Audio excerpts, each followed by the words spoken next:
재밌으셨나요? 네.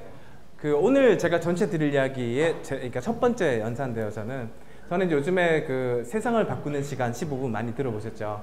세밭이라는 프로그램을 기획하고 있는 송인혁이라고 하고요. 제가 오늘 전체 드릴 이야기는 이제 어떻게 하면 커뮤니케이션을 이제 끌어낼 수 있을 것인가. 우리 보통 소통해라 얘기 되게 많이 하지만 그건 구호를 외친다고 되는 게 아니잖아요. 그런 게 아니라 자연스럽게 어떻게 하면 대화를 끌어내고 사람들과 다양한 생각들을 창발시킬 수 있을 것인가, 그리고 어떻게 그걸 연결할 수 있을 것인가, 그런 거 관련해서 제가 세바시 프로그램 하면서도 그렇고 제가 예전에 직장 생활하면서도 많이 겪었던 숙제들을 풀어가는 어떤 여정들을 겪었었는데 그 속에서 느꼈던 하나의 관점들을 그리고 방법들을 알려드리려고 하거든요. 그래서 보시고 이거 우리 조직에 가서도 하면 되게 좋겠다, 우리 커뮤니티에서 하면 좋겠다, 이런 생각들 계시면 적극적으로 활용할 수 있는 팁이 됐으면 좋겠습니다. 그래서 15분 동안 제가 여러분들에게 하나의 어떤 좋은 인사이트가 될 수 있기를 바라는 마음으로 본격적으로 시작을 해보도록 하겠습니다. 저도 맨날 근데 참 웃긴 게 뭐냐면 세바씨가 15분 동안 강연을 하잖아요. 그래서 참 잔인하게도 시작할 때 앞에 타이머를 딱 놔두고 강연을 시작하면 막 내리거든요. 근데 저도 시작할 때 15분 카운트다운이 딱 시작되니까 야, 이게 정말 잔인한 짓이구나 갑자기 좀 느껴지네요. 갑자기 막 긴장이 돼요. 그렇게 저걸 딱 보니까. 지금 제가 우리가 살아가고 있는 세상에서 제일 중요한 하나의 어떤 변화라고 할 수 있는 큰 관점이 사실 소통이라든지 창의라는 게 옛날부터 있었던 이야기가 아니라 보통 한 2010년 전으로 굉장히 많은 이야기들이 나왔었거든요. 왜 그게 소위 21세기를 기점으로 되게 많은 이런 것들이 나왔는데 왜 그런가, 그거를 되게 주목하게 됐어요. 그래서 제가 주목했던 건 어떤 거였냐면, 보통 우리가 되게 소통을 되게 많이 이야기를 하잖아요. 근데 세상에 점점점 더 많은 사람, 그리고 나와 직접 물리적으로 다 있지는 않지만 관심들이 점점 쉽게 발견할 수 있고 만날 수 있는 상태가 되다 보니까 주변에 소위 말하는 과잉 연계 시대가 됐죠. 원하면 언제든 연결할 수 있고 원하면 언제든 다가갈 수 있고, 그렇게 되다 보니까 굉장히 제한된 네트워크 내에서 사람들이 대화를 한다고 하는 그 소통이라는 방식이 우리가 주로 이야기하는 방식이었는데, 소통이라는 거는 말 그대로 이야기하는 동안에 내가 다른 짓을 못 하잖아요. 항상 동기식이거든요. 그러니까 커뮤니케이션의 규모는 커질 수가 없어요. 그 제한된 네트워크 내에서만 일어나거든요. 근데 그러다가 뭐 트위터가 됐든 뭐 카톡이 됐든 다양한 매체들이 생기면서 언제든지 자기가 원할 때면 사람들과 대화할 수 있는 상태가 됐잖아요. 그러다 보니까 점진적으로 동기식보다는 비동기식 방식의 어떤 연결이 기반이 되는 그런 사회로 발전했다고 보거든요. 그러니까 이제는 통이 아니라 결이다. 언제든지 카톡 보냈을 때 그랬잖아요. 카톡 보내고 난 다음에 이 사람이 답장할 때 계속 기다리는 것보다 보내놓고 자기는 다른 일 하다가 뭔가 메시지가 오면 그때 확인하잖아요. 관심이 있을 때만, 의지가 있을 때만 접근하잖아요. 그러니까 기본적으로 사회가 이제는 소통이 아니라 새로운 형태의 관심들끼리 연결되는 어떤 결의 시대가 됐다. 이게 되게 중요한 요소라고 생각하거든요. 왜냐하면 이제 사람들은 이런 구조들 때문에 더 이상 모르는 건 그러니까 관심 없는 거 아예 쳐다보지도 않잖아요. 그러니까 TV에 수많은 광고를 하지만 우리는 쳐다보지 않다가, 반면에 내가 좋아하는 게 있으면 기꺼이 문을 열고 나와서 나랑 같이 할 수 있는 사람이 있나? 자꾸 들여다보게 되는 거죠. 그래서 이게 많은 부분에 있어서 사람들한테 그냥 던져주거나 뭐 브로드캐스팅 하거나 그런 것보다 스스로 걸어 나올 수 있도록 하는 푸싱이 아니라 풀링이 굉장히 중요한 사회가 된 거죠. 근데 사실 그거는 우리 일상생활에서 이미 너무나도 그런 게 노출되어 있다 보니까, 심지어 그게 우리 조직 생활에서 하는 많은 뭐 회사에서 하는 행사라든지 뭐 교육이라든지 이런 것들이 우리가 점점 힘들게 느껴지죠. 왜냐면 재미없는데 자꾸 들으라고 하니까. 근데 반면에 관심 있는 걸 던져주며 사람들 기꺼이 움직이니까.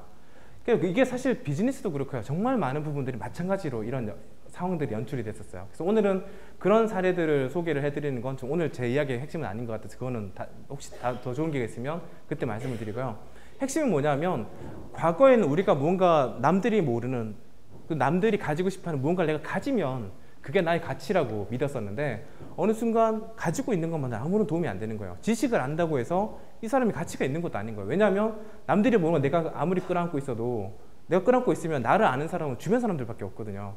그러니까 오히려 내 가치를 올리려면 더 많은 사람들 사이에 퍼뜨려야 되다 보니까, 퍼뜨리다 보면 사람들이 만나게 되고 이거 괜찮은 생각인데? 그러면서 사람들이 더 모이면서 가치가 올라가잖아요.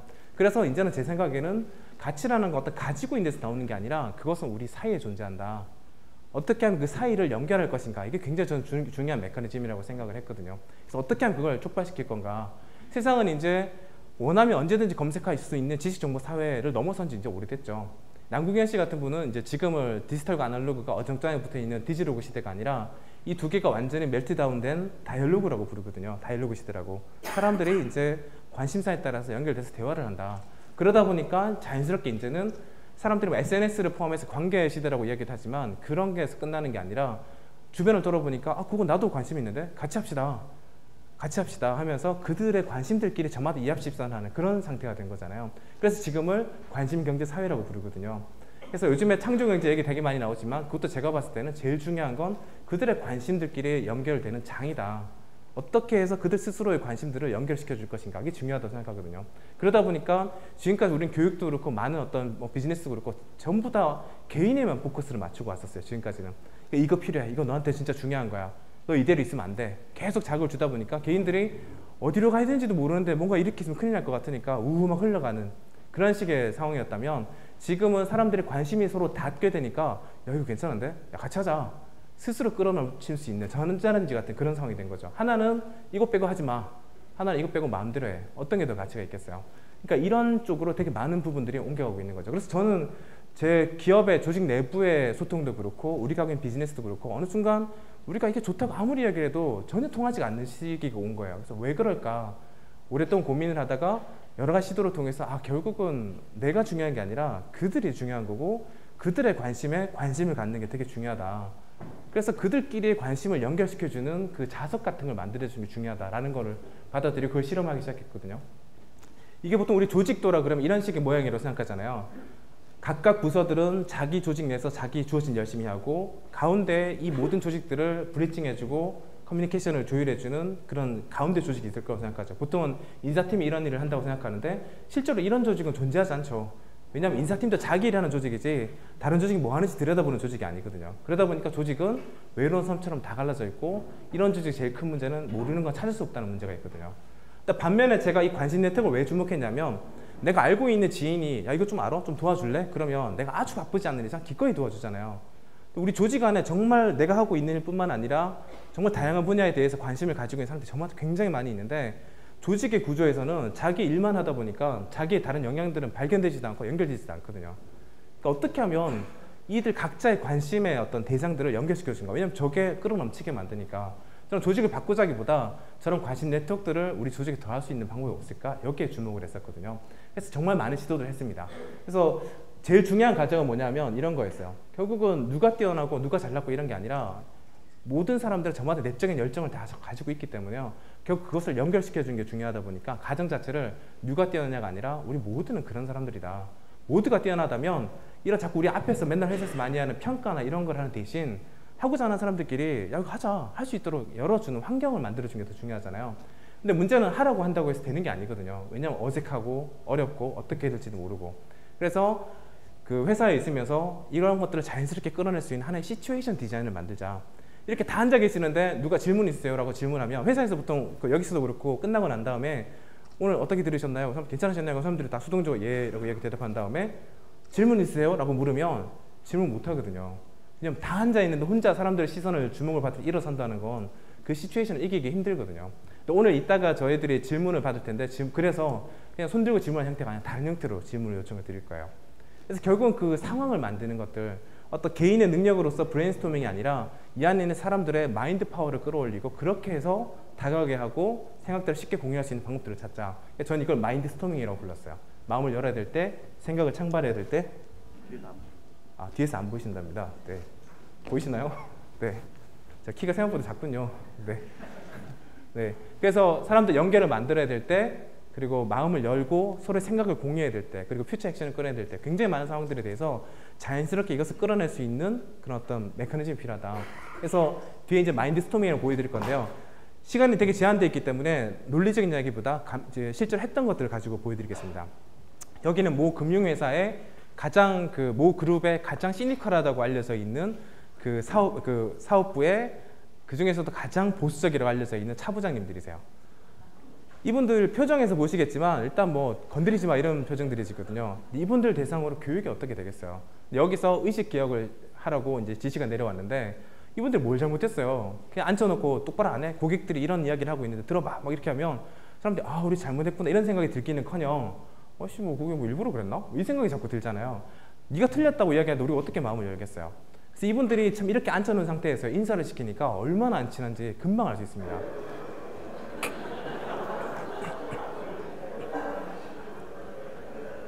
그러니까 금방 조용해지고요. 앞만 쳐다보고 그러니까 서로는 우리가 조직 안에서 서로 엉켜서 굉장히 많은 일을 하지만 우리는 사실 연결이 안 돼 있는 모습을 여기서 다 느낄 수 있거든요.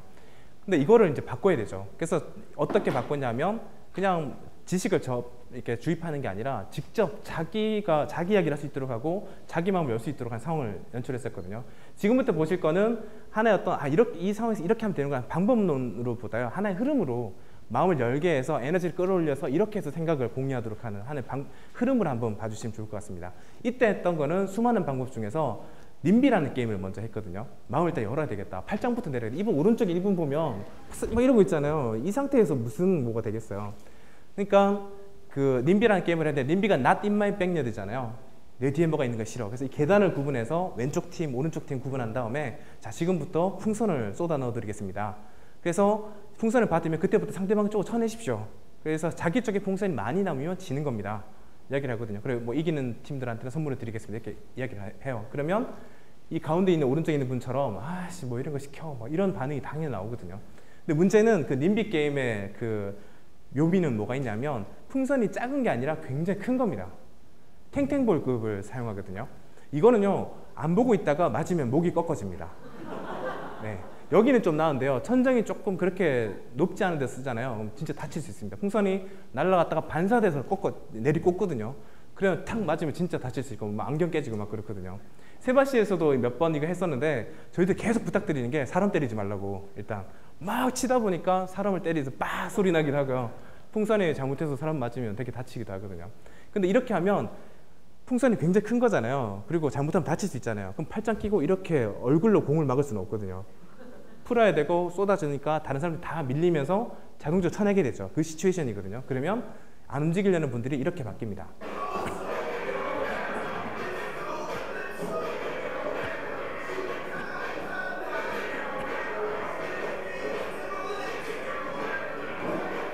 이분들이랑 할 때는 참고로 그 1분 이상 하면 절대 안 되고요. 30초를 넘어가면 거의 얼굴이 하얘지기 시작해요.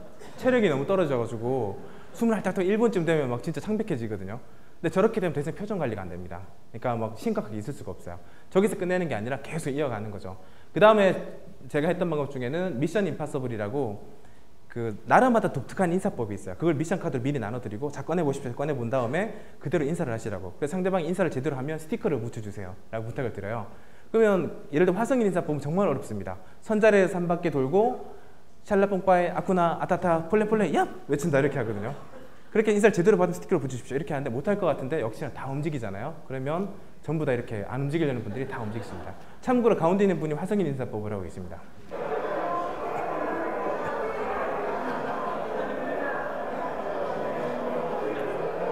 이렇게 해서 서로 얼마나 많이 인사를 하셨을까? 이렇게 하면 이렇게 스티커를 많이 붙이세요 서로. 예. 근데 뭐 이런다고요 회사 절대로 안 바뀝니다. 예, 절대로 이런다고 회사 안 바뀌어요. 근데 뭘 보셔야 되냐면요 이런 와중에 서로에 대한 어색함을 일단 풀고 서로한테 자꾸 연결되어 있는 거예요. 그렇게 자꾸 시작하는 거거든요. 그리고 이제 뭐 자기소개 해보세요 그러면 잘 못하거든요. 근데 그걸 사람들이 다른 게임을 하면서 자연스럽게 풀 수 있도록 한 상황을 만들면 돼요. 예를 들면 젠가 게임이라는 방법이 있는데 젠가는 알다시피 다 아는 게임이죠. 근데 여기 보면 젠가마다 보면 각 나무 토막마다 번호가 새겨져 있거든요. 번호가 표시되어 있어요. 그래서 팀끼리 번호를 딱 빼면 1번을 뺐다. 그럼 1번에 해당하는 전체 이 번호에 대한 미리 준비된 질문 세트가 있습니다. 이렇게 이런 식으로 이제 뺏는 거고 이 전체 미리 준비된 질문들이 있거든요. 그 해당하는 질문에서 답을 하시는 거예요. 그냥 자기소개 해보세요 그러면 무슨 말을 해야 될지도 모르겠고 어떻게 해야 될지도 모르잖아요. 근데 한 뽑았는데 예를 들면 뭐 인생의 터닝포인트를 이야기해 주십시오. 그리고 뭐 예를 들면 모두와 하이파이브. 그리고 예를 들면 지금까지 연애했을 몇 번인가요? 이렇게 물으면 놀랍게도 자기 이야기 편안하게 해요. 다른 사람들 아 그렇군요. 그러니까 자기가 무슨 질문을 해야 될지 모를 때는 이런 식으로 게임을 하면 굉장히 많은 사람들이 쉽게 몰입을 하게 만들 수 있어요. 그럼 그러다 보면요 나중에 조금 지나면 사람들이 어떤 탑을 쌓는 모양도 완전히 제각각이거든요. 한 팀은 이 정도까지 가는 이게 젠가가 또 도미노랑 비슷하니까 나중에 이러고 막 놀거든요. 이쯤 되면 더 이상 뭐 이 테이블은 완전히 사람들이 마음이 열려있는 상태인 거죠. 여기에 더해서 역시나 상대방에 대해서 우리는 참 알기가 쉽지가 않거든요. 그래서 역시 마찬가지로 자기소개해보세요 그러면 기껏 한다는 대답이 저는 어디서 온 누구입니다 이 정도밖에 못하는 거예요. 근데 대신 방식을 바꿔가지고 처음에는 두 가지 방식을 질문하는 방식으로 바꾸는데요. 처음에는 제가 전문가 역할을 부여를 해드려요. 그래서 첫 번째 손 들어보세요. 그럼 첫 번째 손 들면 엉터리 전문가 역할을 드리는데 본인이 그 엉터리 전문가 행세를 해야 돼요. 나머지 사람들은 그 사람을 진짜라고 믿고 질문을 해야 돼요. 근데 예를 들면 어떤 질문을 드리냐면 예를 들면 두더지 라식 전문가 나오거든요. 어떻게 하시겠어요? 제가 질문을 한번 드려볼게요. 두더지는 땅 밑에 살아서 애초에 시력이 나쁜데 왜 하필 두더지 라식 분야를 선택하셨나요? 대답하시겠어요? 못할 것 같은데 다 합니다. 절대 실패 안 해요. 전부 다 정말 기상천외하게 대답하시거든요. 예를 들면 아니, 두더지가 요즘에 개체수가 되게 줄어든 이유를 가만히 들여다봤더니 시력이 나빠가지고 짝을 잘 못 찾더라고요. 그래서 그 환경보호 차원에서 두더지 라식 분야를 선택하셨습니다. 이렇게 질문하는 거예요. 그럼 나머지 사람들이 더 엉뚱한 질문을 막 해요. 예를 들면 돈은 어디서 버세요? 이렇게 물으면 대답 못할 것 같잖아요. 근데 예를 들면 요즘에 두더지들은 동물원에 살기 때문에 동물원과 연간 계약을 합니다. 뭐 이렇게 이야기를 해요. 사람들이 진짜요? 이런 반응 나오거든요. 그런 식으로 한 사람당 2분씩 돌면 한 10분 안에 말도 안 되는 역할들을 하면서 마음이 다 열리게 되고 내가 엉터리 소리를 해도 괜찮고 말도 안 되는 질문을 해도 괜찮은데 사실 이게 질문이 아니거든요. 대화의 스펙트럼 넓히게 만들거든요. 이런 식으로 해서 한 바퀴 다 돈 다음에 10분밖에 안 걸립니다. 이 상태에서 다시 그 다음부터는 본인의 진짜 전문 영역들이 있잖아요. 본인이 어떤 일을 하십니까? 마찬가지 질문하시고 다시 돌잖아요. 그러면 굉장히 적극적으로 상대방에 대해 질문을 하게 되고 그러면 서로에 대해서 이해할 수 있는 시간이 되는 거죠. 이거 외에도요, 마인드 게이트라 그래서 맨날 우리 회사에서 뭐 워크숍이나 뭘 하시면 나는 관심도 없는데 우리 회사가 발전하기 위해서 무엇이 필요할까요? 막 이렇게 한 다음에 그러니까 그걸 개인 비전으로 삼으라고 해서 뭐 강령 외치고 막 그러잖아요. 관심 없으시잖아요. 그런 게 아니라 자기가 회사에서 언젠가 다 잘리는데 내가 회사에서 이건 해보고 싶었다. 근데 안 되는 이유 100가지들이 있잖아요. wish, why, how, what이라 그래서 자기 하고 싶었는데 안 되면 막 쏟아낸 다음에 어떻게 하냐면 그 상태에서 하고 나도 관심 있었다. 사람들 투표를 받아요. 이렇게 하고 싶었던 것들, 안 되는 이유들 투표를 받아보니까 일에 치이지 않았으면 좋겠다가 제일 많이 투표를 받는 거예요. 그러면 그걸 이쪽에 옮겨가지고 그럼 어떻게 풀면 좋을까? 이렇게 이 식으로 전개를 하잖아요. 그러면 내 이야기를 시작했는데 다 우리 이야기가 되는 거예요. 그렇게 이야기하면 사람들이 훨씬 몰입감 있게 이걸 어떻게 풀 수 있을까에 대한 방법을 고민하게 되거든요. 그런 방법들이 굉장히 많이 있고요. 저는 이런 걸 가지고 많은 기업들에 들어가서 제가 하고 있는 일과 별도로 이런 것도 같이 하거든요. 그렇게 해보면 놀라운 이야기들이 정말 많이 나옵니다. 여기 현대자동차인데요. 조폭이 폐차장을 정말 좋아합니다. 근데 저도 전혀 몰랐었는데 이 안에 분들께 막 자기가 알고 있는 전문가 영역을 이야기를 하시다 보니까 진짜 놀라운 얘기들이 나오는 거예요. 예를 들면 폐차장이 조폭이 좋아할 것 같잖아요. 뭐 연장도 있고 분위기도 좀 막 있으니까. 근데 진짜 좋아하는 이유는 자동차 핵심 부품 중에 디젤 자동차 핵심 부품이 디젤 자동차는 매연이 나오잖아요. 그 매연을 막기 위한 집진 장치가 있는데 이게 엔진 가격이 20%를 차지할 정도로 굉장히 비싼 부품입니다. 근데 이 왜 비싸냐면 이것의 핵심 부품이 백금이에요. 그러니까 폐차장에서 저 백금을 추출하기 위해서 조폭이 이미 저 비즈니스를 다 장악하고 있습니다. 이런 이야기들 나오면서 사람들이 정말 흥미로운 이야기 진짜 많이 하는 거죠. 그래서 이야기가 더 시간이 더 많아서 정말 많은 이야기 드리면 좋겠지만 이런 다양한 방법들이 굉장히 많이 있거든요. 그러면서 사람들이 점점 더 알아가게 되는 거고 그리고 이런 리액션이 나오는 거죠. 제가 먼저 다가가서 뭐 이렇게 해줬어야 되는데 오늘 기회를 해가지고 그런 부분까지 이런 것들이 나오게 되고 근데 제가 이걸 다 하나 설명드릴 수는 없지만 여러분들 이런 주제에 관심이 있다. 서로 마음을 열어서 다가가게 하는 거에 관심이 계시다. 그러면 모든 방법들에 대해서 이렇게 마인드 스토밍 다큐라는 곳에 다 올려놨거든요. 그러니까 여러분들 적극적으로 사용하시고요. 저희한테 크레딧 안 물어보셔도 되고 여러분들이 조직의 공기를 바꾸는 데 있어서 적극적으로 활용할 수 있으면 그게 제가 오늘 여러분과 나눈 제일 좋은 시간 의미인 것 같습니다. 네, 짧은 시간 동안 들어주셔서 감사드립니다. 네.